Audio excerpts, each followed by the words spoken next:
ఓ హనుమంత అంజనీ సుత సద్గుణవంత శ్రీరామదూత. శ్రీ మహాగణపతే నమః. శ్రీ సరస్వత్యే నమః. శ్రీపాదవల్లభ నృసింహ సరస్వతి శ్రీ గురు దత్తాత్రేయాయ నమః.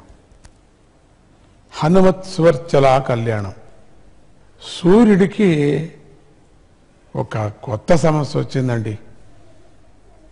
అదేంటంటే తన తేజస్సులోంచి పుట్టినటువంటి సువర్చల,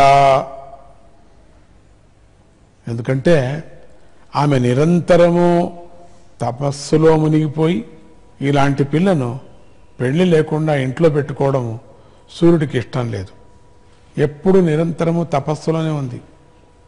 అందుకని ఈవిడికి వృత్తి మార్గం అంటే ఒక మేలుకుగా కావాలి దీనికి అనుకొని ఇంకేదో సృష్టి ఉంది కదా, ఇంకేదో సంకల్పం కదా, ఈ విషయం గురించి ఆలోచిస్తుండగా సూర్యుడికి తన శిష్యుడైన హనుమంతుడు గుర్తుకొచ్చాడు.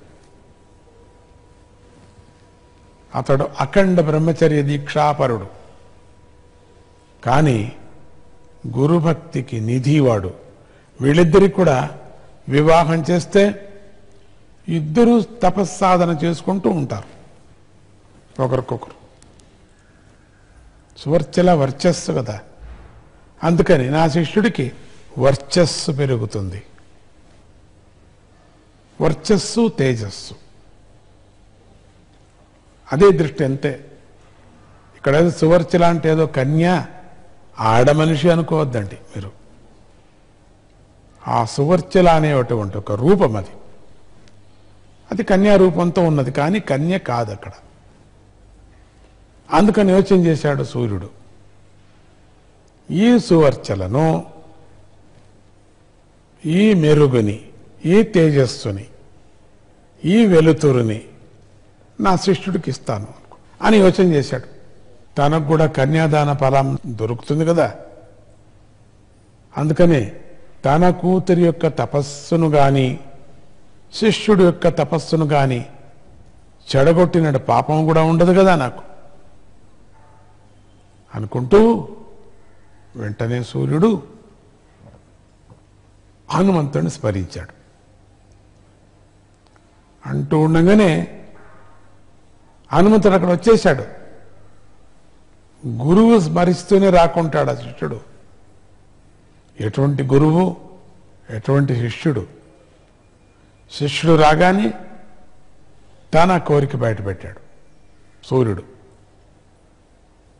ధర్మశాస్త్ర వాక్యాలంతా కూడా ఉదాహరించి గురుపుత్రుని, నా కూతురుని వివాహం చేసుకోవటంలో దోషమేమీ లేదని నిరూపించి మరీ అడిగాడు. హనుమంత, నా కూతుర్ని పెళ్లి చేసుకో. అది కూడా తపస్సులో ఉంటుంది కదా, నువ్వు తపస్సులో ఉన్నావు కదా, ఇది వర్చస్సే కదా, తేజస్సే కదా, ఇది వెలుతురు కదా. హనుమంత చేసుకోవా అని అడిగాడట. గురువు అంత ప్రాధేయపడుతుంటే హనుమంతుడు త్రికాల జ్ఞాని గనుక అట్లా కళ్ళు మూసుకొని చూశాడు. గురువు గారి యొక్క సంకల్పాన్ని గ్రహించి అర్థమైపోయింది, ఇది మామూలు పెండ్లి కాదు, మామూలు కన్య కాదు. చిత్తం గురుదేవా అనేశాడు, ఒప్పుకున్నాడు. సువర్చల కూడా తనకు తగిన భర్త లభించడాన్ని సంతోషపడింది. అబ్బా, ఎంత మంచి భర్త దొరికాడు నాకు. ఆవిడకి కావలసింది తపస్సే కదా, ఆ తేజస్సు హనుమంతుడిలో చేరటానికి అవసరం అంతే. ఇదంతా ఆయన వరమిస్తున్నాడు సూర్యుడు, అంతేగాని ఏదో కన్యానిస్తున్నాడు అనుకోకూడదు మనం. జ్యేష్ఠ శుక్ల దశమి బుధవారం రోజున ఆ దివ్య దంపతుల వివాహం సమస్త దేవతల సమక్షంలో వైభవంగా జరిగింది.